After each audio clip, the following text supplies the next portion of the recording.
Cette question à présent qui agite les laboratoires de neurosciences, les outils numériques, smartphones et autres ordinateurs sont-ils en train d'affaiblir notre mémoire en nous permettant de retrouver n'importe quelle information en quelques clics? Ils ne nous incitent pas vraiment à faire l'effort de les retenir.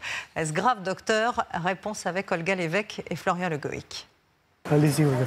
Voilà 16 ans qu'Aziz parcourt la capitale tous les jours dans son taxi, au point d'en connaître chaque rue par cœur. On va aller au 65 rue Bruneseau. Bruneseau, ça me dit quelque chose, mais je serai obligé de mettre le GPS. Trou de mémoire. Il y a encore quelques années, il connaissait 600 rues parisiennes sur le bout des doigts. Aujourd'hui, il utilise un système de navigation. C'est même devenu un réflexe.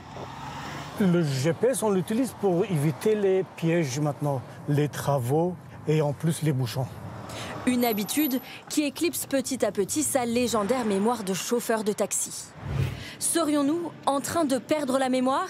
Itinéraire, date d'anniversaire ou numéro de téléphone, nous sommes nombreux à compter sur nos smartphones pour presque tout nous rappeler. Aujourd'hui, il y a des numéros de téléphone de gens que j'aime, que j'ai pas en tête.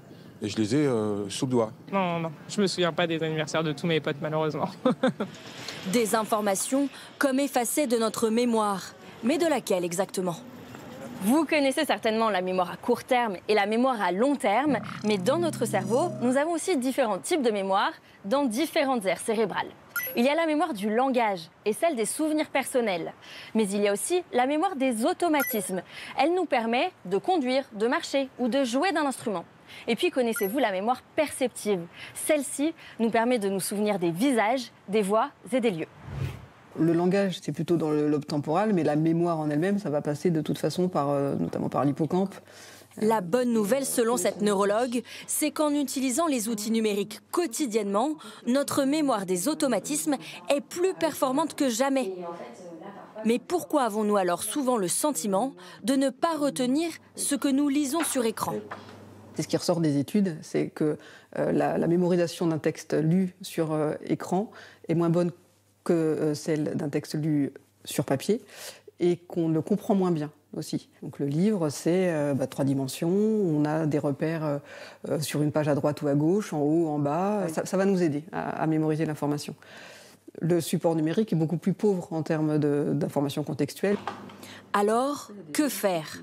Pour les enfants, les professionnels de santé recommandent de bannir tout écran avant 6 ans, car à terme, ils risquent de perdre leur capacité de mémorisation.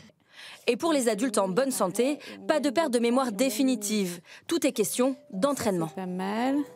Par contre, il faut qu'on arrive à faire un niveau difficile, un peu plus difficile. Pour ceux qui craignent de perdre la mémoire, cette start-up française développe des jeux sur tablette. Donc, je lance le jeu. Donc là, j'ai mon poème. Je le mémorise. Demain dès l'aube, à l'heure où blanchit la campagne, je partirai. Un exercice pensé pour entraîner la concentration, la mémoire à court terme et le langage. Le cerveau, c'est comme un gruyère. En fait, faut tout remplir pour que ça puisse être performant. Et le fait de travailler d'autres exercices qui font travailler l'attention et la concentration, ça va aussi permettre de renforcer vos capacités mémorielles. C'est la régularité qui est clé. Il vaut mieux faire 10 minutes de jeu d'entraînement mémoire 3 fois par semaine que 1h30 de grosse séance et ne rien faire pendant un mois. Autre conseil pour prendre soin de sa mémoire, réduire les écrans le soir. Cela permet de mieux dormir, crucial, car c'est pendant la nuit que le cerveau transforme les événements de la journée en souvenirs.